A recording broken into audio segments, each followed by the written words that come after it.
कुछ देर बाद वो एक तालाब के किनारे गिर पड़ी। वहीं पर एक साधु बैठा था, वही साधु जिसने राजा को 3 संतानों की भविष्यवाणी की थी। वो आ पहुंचा। चिंता मत करो, सब सही हो जाएगा। मैं जानता हूँ कि तुम राजा सूरज सिंह की तीसरी पत्नी हो। सुकन्या फूट फूट कर रो पड़ी। मुझे सब पता है बेटी, तुम्हारा बुरा समय है, लेकिन कुछ समय बाद ये टल जाएगा। हिम्मत से काम लो। राजा सूरज सिंह तो जल्दबाज और क्रोधी था, इसलिए वो मेरी बातों को समझ नहीं पाया। चलो मेरे साथ। साधु सुकन्या को अपनी झोपड़ी में ले गया। वहाँ वही शिशु एक झूले में लेटा था। साधु महाराज, ये तो मेरा पुत्र है। मेरे पति ने मुझे इसे गोद में उठाने तक का अवसर नहीं दिया था। वो कह रहे थे कि मैंने एक मरे हुए पुत्र को जन्म दिया है। इतना कहकर जब सुकन्या ने अपने पुत्र को उठाया तो वो रोने लगा था। तुम्हारा पुत्र जीवित है। बुराई चाहे कितनी भी शक्तिशाली हो जाए, लेकिन वो किसी को मार नहीं सकती, ना ही किसी को जीवन दे सकती है, क्योंकि जीवन और मृत्यु केवल ईश्वर के हाथों में है। तो फिर मुझे ये बात तुरंत अपने पति को बतानी चाहिए। अगर उन्हें पता चलेगा कि उनका तीसरा पुत्र जीवित है तो वे खुश हो जाएंगे। नहीं, वहाँ जाने की अभी अनुमति नहीं है। वो महल तुम्हारे लिए और तुम्हारे पुत्र के लिए खतरों से भरा हुआ है। ये आप क्या कह रहे हैं? अभी तुम्हें सब कुछ बताने का समय नहीं आया है, लेकिन एक दिन समय जरूर आएगा जब तुम्हें सारी बातें जानने का अधिकार होगा।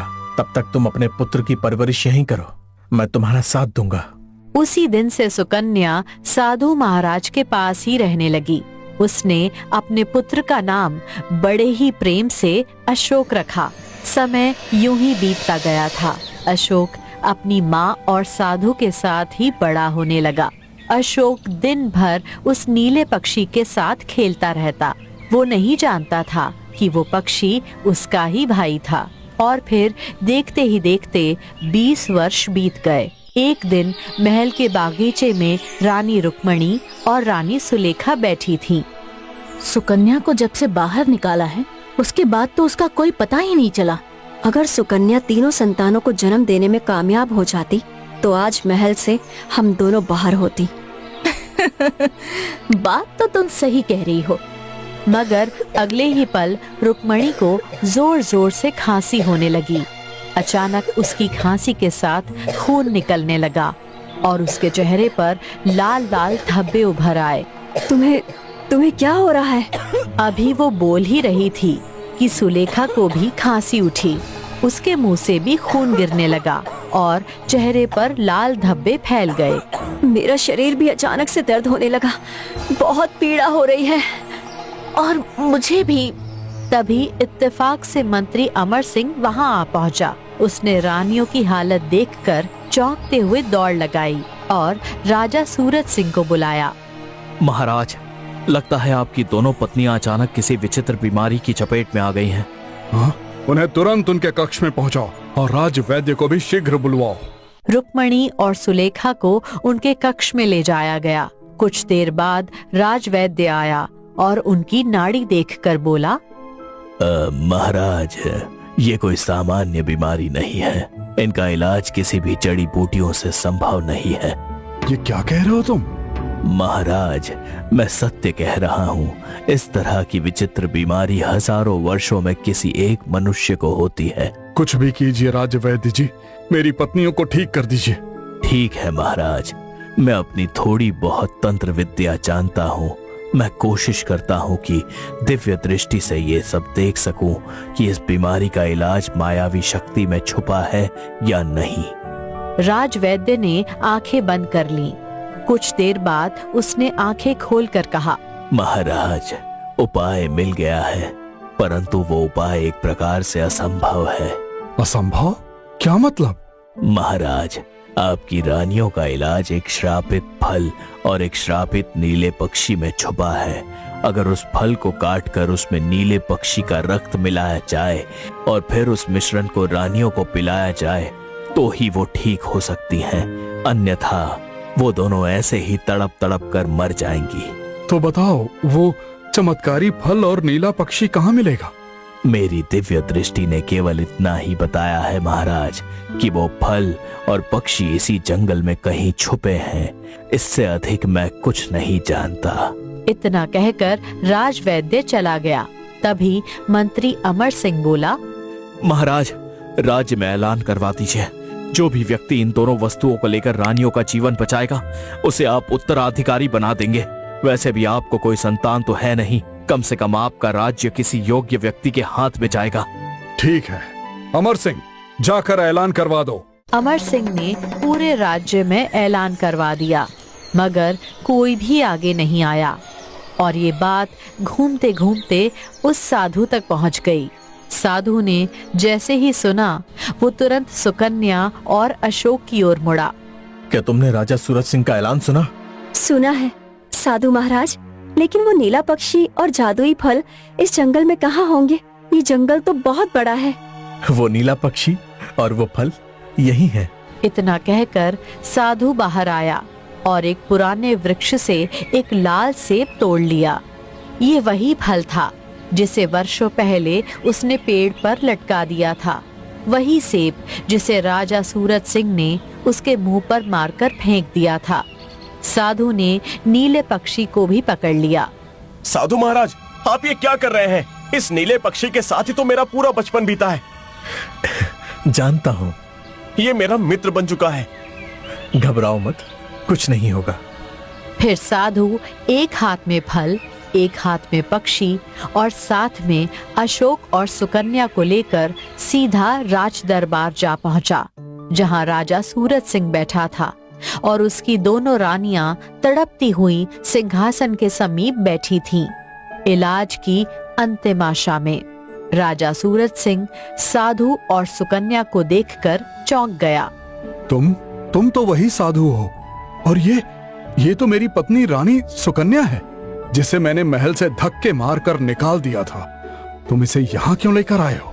महाराज, आपकी रानियों को जो विचित्र बीमारी हुई है उसका इलाज एक नीले पक्षी और एक मायावी सेब में छुपा है, और दोनों मेरे पास हैं।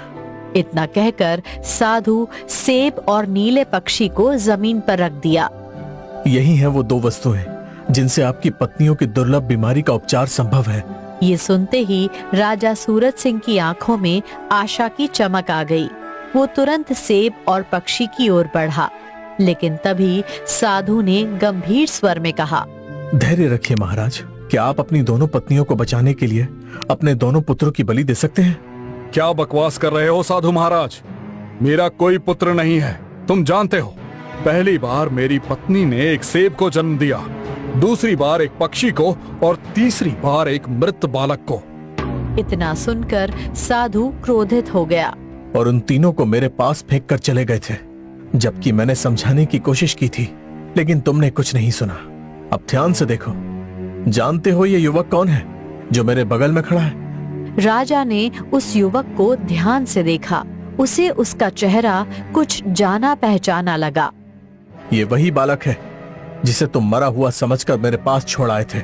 अशोक पिछले 20 वर्षों से अपनी माँ सुकन्या के साथ मेरी कुटिया में पला बड़ा है। राजा अब स्तब्ध था। उसकी आंखें आश्चर्य और पछतावे से भर आईं। साधु ने मंत्र पढ़ा और अगले ही पल सेब और नीला पक्षी रंग बिरंगे प्रकाश में दो सुंदर युवकों में परिवर्तित हो गए। हाँ, ये क्या चमत्कार है? कौन है ये दोनों?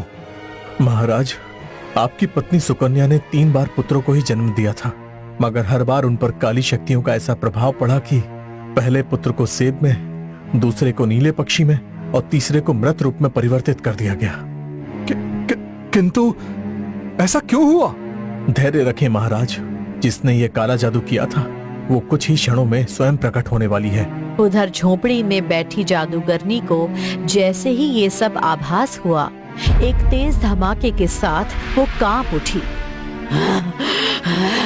नहीं, ये संभव नहीं है। मैंने अपने काले जादू से राजा के दोनों पुत्रों को सेब और पक्षी बना दिया था और तीसरे को मरा हुआ दिखा दिया था। ये सब कैसे जीवित हो सकते हैं? वो तुरंत महल में प्रकट हो गई, साधु के सामने खड़ी हो गई। तो तुम हो जिसने मेरे काले जादू को नष्ट किया है। यही है वो जिसने आपके तीनों पुत्रों को अभिशाप्त किया। क्या ये सच है? हाँ, और ये सब मैंने अकेले नहीं किया। तेरी रानियां रुक्मणी और सुलेखा ही मेरी मददगार थीं। वो नहीं चाहती थी कि तुम्हारा प्रेम तुम्हारे पुत्रों में बढ़ जाए और मैं स्वर्ण मुद्राओं से माला माल होना चाहती थी। फिर वो भयानक रूप धारण कर बोली, अब मैं तेरे सामने तेरे तीनों पुत्रों को मार डालूंगी। देखते क्या हो, इस जादूगरनी को समाप्त कर दो। ये तुम तीनों का कुछ नहीं बिगाड़ सकती, क्योंकि इसका अंत तुम्हारे ही हाथों लिखा गया है। मैं ये बात जानता था, इसलिए मैंने राजा सूरज सिंह से कहा था, धैर्य रखो महाराज, समय आने पर सब ठीक हो जाएगा। अगर मैंने ये रहस्य पहले ही प्रकट कर दिया होता तो राजा सूरज सिंह क्रोध में आकर उसी क्षण इस जादूगरनी पर आक्रमण कर देते, और उस समय वो बहुत शक्तिशाली थी। राजा की हार निश्चित थी और उनका अंत भी। इतना बोलकर साधु मंत्र पढ़ने लगा और तीनों युवकों के हाथ में तलवारें प्रकट हो गईं। देखते क्या हो, इस दुष्ट जादूगरनी को समाप्त कर दो, इसका अंत तुम्हारे ही हाथों लिखा है। तीनों वीर पुत्रों ने जादूगरनी पर हमला कर दिया। जादूगरनी जलकर भस्म हो गई। राजा की दोनों रानियां रुक्मणी और सुलेखा रोते हुए चरणों में गिर पड़ीं। हमें क्षमा कर दीजिए महाराज, हमसे भारी भूल हुई है। क्षमा? कभी नहीं। तुमने मेरी सच्ची पत्नी सुकन्या और मेरे निर्दोष पुत्रों को जुदा किया। ईश्वर ने तुम्हें तुम्हारे पापों की सजा दे दी है। अब तड़प तड़प कर मृत्यु को प्राप्त होना ही तुम्हारा पश्चाताप है। महाराज, मैंने कहा था आपके 3 पुत्र होंगे, और ये रहे अशोक, विक्रम और अर्जुन। ये तीनों ही आपके योग्य उत्तराधिकारी हैं। इतना कहकर साधु धीरे धीरे गायब हो गया। राजा सूरज सिंह ने अपने तीनों पुत्रों को गले से लगा लिया। वो रानी सुकन्या से क्षमा मांगने लगा। सुकन्या ने आंसू पोंछते हुए पति को क्षमा कर दिया। रानी रुक्मणी और सुलेखा कुछ ही समय में भयंकर पीड़ा में संसार से विदा हो गईं, और साधु की भविष्यवाणी पूर्णतः सत्य सिद्ध हो गई।